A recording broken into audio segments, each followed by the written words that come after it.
امام راضی رحمۃ اللہ علیہ کو تو تم نے اسکیپ کر دیا نا، وہ یہ ابلیس سے مناظر آ گئے تھے، یہ تمہیں آج اچھی طرح بتا دیا صوفی کی برکت سے جیسے یہ تمہیں بڑا جو نا بڑے بیٹے اور نقالی ہار گئے تھے آخری زمانے میں جو نا، بس وہ کی کتابوں سے انہوں نے ڈیلیٹ کر دیا۔ یہ نجم الدین کبریٰ رحمۃ اللہ علیہ کا مرید، انہوں نے بھی تھوڑی سی سیکھی تھی، اس پہ واپس چلے گئے تھے۔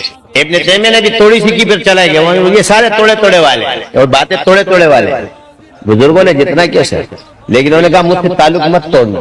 اور وہ اس پائے کا بزرگ تھا نجم الدین کبریٰ رحمۃ اللہ علیہ کہ جب آپ ان کے دل پہ انہوں نے توجہ دی تو ان کو جلنا محسوس ہوا ہے، تو اس نے کہا حضرت میرے دل میں کچھ جل رہا ہے، تو فرمایا تیرے جو ظاہری علم ہے وہ جل رہا ہے۔ انہوں نے کہا مجھ روک دو، میں نے اتنی محنت کی، آپ اس کو جلا رہے ہیں۔ تو کہا بھائی اس سے بڑھ کر اللہ تمہیں دے گا، ابھی رک جاؤ۔ کہا نہیں نہیں حضرت یہ میں نہیں جلانے دوں گا۔ آپ پھر حضرت نے فرمایا اچھا میں زبردستی تو نہیں کرتا، لیکن مجھ سے تعلق رکھا کرو۔ جب اتنا بڑا عالم اس کو فکر پیدا ہوئی کہ بھائی تصوف سیکھنی چاہیے، تو تو کس کھیت کی مولی ہے بھائی؟ وہ گیا وہاں بیٹھا ان کی ارادت میں، پھر وہاں سے واپس آیا، تمہیں مل جائے گا۔ تو کہتے ہیں ان کے پاس 100 دلائل تھے اللہ کے وجود کو ثابت کرنے۔ منطق اور فلسفے میں اتنے ماہر ہیں کہ ان کی تفسیر پوری منطق اور فلسفے میں ہے۔ امام راضی رحمۃ اللہ علیہ کو معمولی شخصیت نہیں ہے۔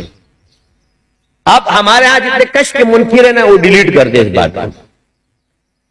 انتقال کے وقت ابلیس ان کے پاس آیا، نظر آ جاتے بزرگوں کو، کوئی اتنی بڑی بات نہیں ہے، یہ تم لوگوں کے لیے بڑی بات ہے، تصوف میں کوئی بڑی بات نہیں ہے، یہ مولوی کے لیے بہت بڑی بات ہے، مگر اصل تصوف میں یہ بڑی بات نہیں ہے۔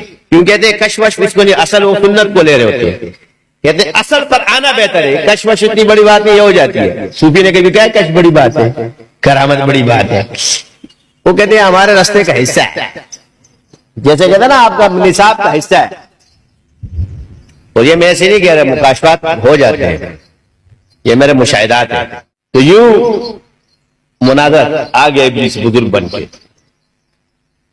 تو کس دلیل پہ اللہ کو ایک مانتا ہے؟ یعنی جو 100 دلائل تھے، دہریوں کو 15 میں ہرا دیتے تھے، سب سے بڑا دہری 10 سے اوپر نہیں گیا ہوگا، پہلا توڑا، دوسرا توڑا، تیسرا توڑا، 99 کے 99 دلیلیں توڑ دی، 100 پریشان۔ لیکن شک پہ عالم مضبوط، تو اس وقت دعا کی یا اللہ میرے دل میں شک پیدا ہو جائے گا، میری مدد فرما۔ اللہ نے پھر نجم الدین کبریٰ رحمۃ اللہ کہتے ہیں کہ وہ وضو فرماتے تھے کہ بار بار یہ مناظر یوں اٹھایا کہ لوٹا، اور ایسے زمین پہ مار کے کہتے اے راضی تو اس کو یہ کیوں نہیں کہتا کہ میں اللہ کو بے دلیل ایک مانتا ہوں؟ غیب میں دلیلیں نہیں ہوتی ہیں۔ الذین یؤمنون بالغیب سے مراد کیا ہے؟ اللہ کی توحید میں ہم کسی کی دلیل کو نہیں مانتے، ہم شرک کے لیے کوئی دلیل نہیں مانتے، ہم نبی کی ذات میں کوئی دلیل نہیں مانتے کہ تم آؤ کہ جی یہ نبی ہے، وہ نبی ہے بس۔